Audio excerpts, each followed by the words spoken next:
We often speak of sport as a unifying force, a global language that transcends boundaries, a pure expression of human competition. Yet, in the annals of history, there exists a stark, almost unbelievable counter-narrative, a moment when the beautiful game became anything but. Imagine, if you will, the fervent atmosphere of a World Cup qualifying match, the roar of the crowd, the palpable tension of national pride on display. Now, stretch your imagination further. What if that very spectacle, those three intense football games, served not as a peaceful contest, but as the direct fuse to a brutal, four-day war between two sovereign nations? This isn't a hypothetical scenario from a dystopian novel.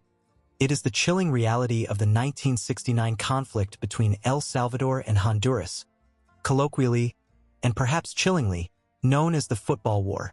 This particular script delves into a deeply surreal chapter where the passion of the pitch spilled over into the grim reality of armed conflict, demonstrating how deeply rooted socio-economic grievances and nationalistic fervor can lie dormant, waiting for an unexpected spark. The problem at its heart was not simply a missed goal or a disputed referee's call. It was a volatile cocktail of unresolved land disputes, a massive influx of Salvadoran migrants into Honduran territory, and a simmering cauldron of economic disparities and nationalistic resentment that had been brewing for decades. The football matches, part of the qualification rounds for the 1970 FIFA World Cup, provided the immediate, highly visible flashpoint, elevating long-standing tensions from diplomatic squabbles to a full-blown military confrontation. The unique angle we explore is how such a seemingly innocuous event could unravel into such profound devastation, particularly for the small villages and communities nestled along the contested borders. These were not abstract political entities engaging in high-level negotiations. These were homes, farms, and lives instantly shattered. For the residents of these often forgotten frontier zones, the war was not just a news headline. It was an immediate, terrifying reality. Their daily existence, already precarious, was suddenly defined by mortar fire, refugee camps, and the stark, irreversible lines drawn by conflict.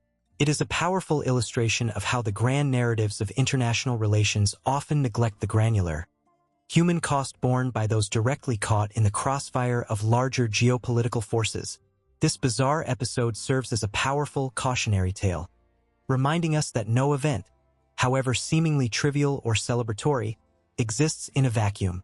It underscores how deeply embedded societal pressures, when left unaddressed, can find an outlet in the most unexpected forms.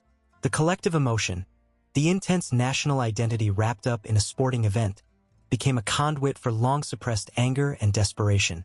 It highlights the fragility of peace when fundamental issues of land, resources, and identity are left to fester, making even a game of football a potential trigger for catastrophic consequences. Our journey through this historical anomaly will trace the complex interplay of these underlying factors, revealing how the beautiful game became entangled in a web of historical grievances and economic pressures. We will uncover the true nature of the football war, not as a conflict caused by football, but as one ignited by it, setting off a chain of events that would redefine borders, displace thousands, and leave an indelible mark on the collective memory of two nations. Prepare to witness a narrative where the lines between sport and war blurred beyond recognition, and the stakes were nothing less than the lives of ordinary people caught in an extraordinary, tragic conflict. Beyond the immediate flashpoint, the geopolitical landscape of Central America in the mid-20th century was riddled with fault lines that had been developing for decades. One nation, densely populated and agriculturally constrained, faced immense internal pressure.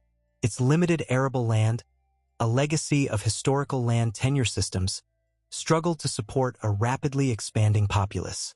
This demographic reality created an inexorable push, compelling many of its citizens to seek opportunities across the border in a neighboring country. This adjacent territory, by contrast, possessed vast expanses of fertile, yet underutilized, land. Consequently, a significant migratory movement ensued as thousands of families, driven by economic necessity and the promise of a better life, established themselves in the less populated border regions of the receiving nation. These migrants often cleared land, cultivated crops, and integrated into local economies, contributing to agricultural output. However, Their presence, while initially tolerated, began to complicate the host country's own nascent efforts at agrarian reform. The government there sought to redistribute land to its own impoverished peasantry, a policy aimed at alleviating domestic socio-economic disparities. The presence of a large, unassimilated, and often successful foreign agricultural workforce became a perceived obstacle to these national objectives, fostering resentment among the local population who felt their birthright was being encroached upon. Moreover, the economic interplay between the two countries within the burgeoning Central American Common Market introduced another layer of friction. While designed to foster regional prosperity through free trade, the market inadvertently highlighted existing economic imbalances. The more industrialized nation, with its established manufacturing base, found its goods flowing freely into its agrarian neighbor, creating a trade deficit that further strained relations. Local producers in the importing nation struggled to compete, leading to calls for protectionist measures and accusations of unfair economic advantage. This economic disparity, coupled with the land issue, created a potent brew of grievances that permeated all levels of society. Against this backdrop, political figures on both sides deftly exploited these simmering tensions. Nationalistic rhetoric became a powerful tool, used to galvanize support internally and to deflect attention from domestic challenges. In the densely populated nation, political discourse often centered on the plight of its citizens abroad, framing their migration as a natural extension of a burgeoning population and their treatment in the host country as a national affront. Conversely, in the receiving nation, the narrative shifted towards protecting national sovereignty and safeguarding its resources for its own people, portraying the migrants as an economic burden and a threat to national identity. This deliberate cultivation of animosity, amplified through media and public statements, solidified divisions and made reconciliation increasingly difficult. Consider the cumulative effect of these factors. A land-starved population seeking new horizons, a host nation attempting to secure its own agricultural future, economic competition within a shared market, and political leadership willing to fan the flames of nationalistic fervor. Each element on its own presented a challenge. When combined, however, they formed a highly combustible situation, a powder keg awaiting a spark. The underlying issues were not merely economic or demographic. They delved into profound questions of identity, belonging, and national destiny, creating an environment ripe for conflict. The stage was set for a dramatic escalation, where deeply entrenched grievances could suddenly manifest as open hostility, transforming long-standing regional complexities into a full-blown crisis. Reflecting on this journey through a tumultuous chapter, we begin to discern how seemingly disparate elements can converge, not merely as coincidences, but as integral components of a volatile alchemy. The story of two nations, bound by geography yet increasingly estranged by circumstance, is not simply a chronicle of diplomatic failures or economic imbalances. Rather, it is a profound illustration of how the slow, relentless grind of demographic pressure, when juxtaposed against the finite limits of land and opportunity, creates an inescapable friction. This underlying tension, a constant hum beneath the surface of daily life, found its amplification in the very mechanisms designed to foster regional integration, revealing unintended consequences where shared markets exacerbated rather than ameliorated deep-seated economic grievances. The flow of goods became a mirror reflecting asymmetric strengths, and the resulting disparities further fueled a sense of injustice. What emerges from this tableau is a powerful lesson in the cumulative effect of unaddressed societal stressors. Imagine a mighty river, its waters steadily rising over decades, its banks gradually eroding under the persistent current. Each incremental rise, each grain of soil washed away, might seem negligible in isolation. Yet, the cumulative effect builds an immense, silent pressure until a seemingly minor tremor, a sudden downpour, can breach the weakened structure entirely.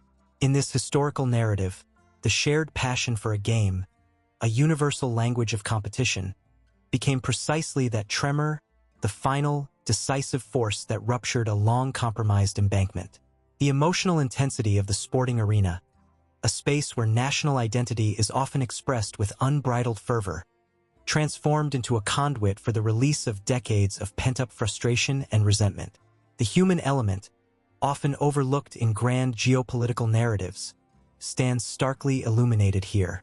For those living in the shadow of contested borders, the abstract policies and nationalistic pronouncements translated into an immediate, visceral reality. Their lives, already defined by the precarious balance of subsistence and migration, became the direct canvas upon which larger national anxieties were brutally painted. The shift from a simmering undercurrent of unease to overt hostility was not a gradual incline but a sudden, terrifying plunge, demonstrating how quickly the fabric of peace can unravel for those caught in the crosshairs of escalated tensions.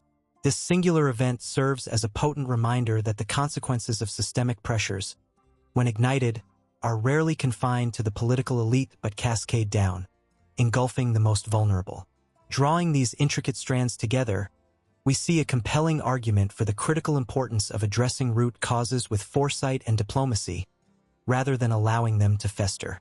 The episode transcends its immediate historical context, offering a lens through which to examine how deeply embedded economic and social issues can morph into existential threats when left untended. It underscores the profound responsibility of leadership to navigate complex interstate relations with an acute awareness of the human landscape beneath the political surface. As we pivot towards a final reflection, consider how this extraordinary convergence of sport and conflict compels us to reevaluate our understanding of national identity, the fragile nature of peace, and the often unforeseen catalysts that can transform simmering discontent into devastating confrontation. The legacy of this peculiar war endures, not just as a historical footnote, but as a stark testament to the intricate and often perilous dance between a nation's internal pressures and its external relations.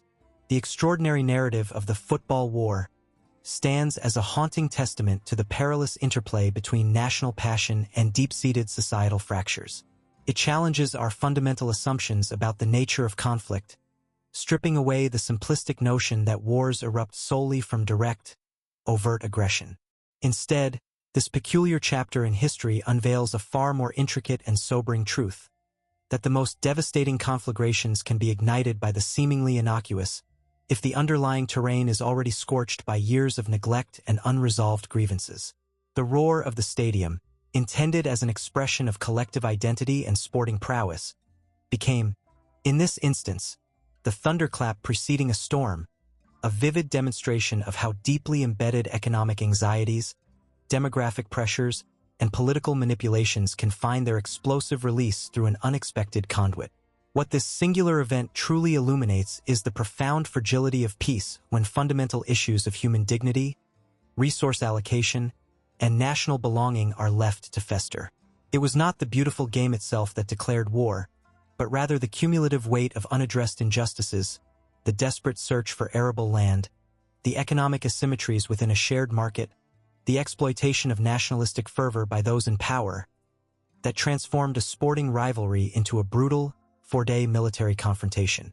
For the communities along the border, for the families whose lives were uprooted and whose homes were destroyed, the war was not an abstract political maneuver but a terrifying, immediate reality. Their experiences serve as a stark reminder that the grand narratives of international relations often overlook the granular, human cost borne by those directly caught in the crossfire of larger geopolitical forces. The fields they tilled, the homes they built, became battlegrounds, their daily struggles for survival compounded by the devastating arrival of armed conflict. This historical anomaly compels us to look beyond the immediate catalyst and delve into the intricate web of causation. It teaches us that vigilance is not merely about recognizing overt threats, but about understanding the simmering discontents that permeate societies, the subtle shifts in demographic landscapes, and the economic policies that inadvertently create chasms rather than bridges.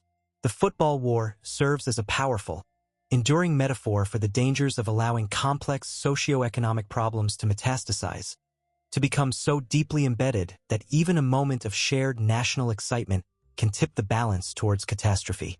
It underscores the imperative for foresight, for proactive diplomacy, and for genuine empathy in addressing the root causes of human suffering and interstate friction.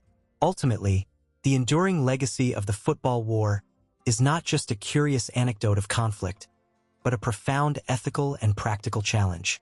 It urges us to consider how we, as societies and as individuals, respond to the pressures of scarcity, migration, and inequality. It prompts us to question the narratives we consume and the leaders we empower, demanding a critical awareness of how easily national pride can morph into aggressive chauvinism when fueled by desperation and misdirection. The true practice begins now, not on a football pitch, but in our collective commitment to understanding the intricate dynamics that shape our world, to fostering dialogue where division threatens, and to building a future where the passions that unite us never again become the spark that tears us apart. This strange, tragic war stands as a timeless caution, whispering across the decades.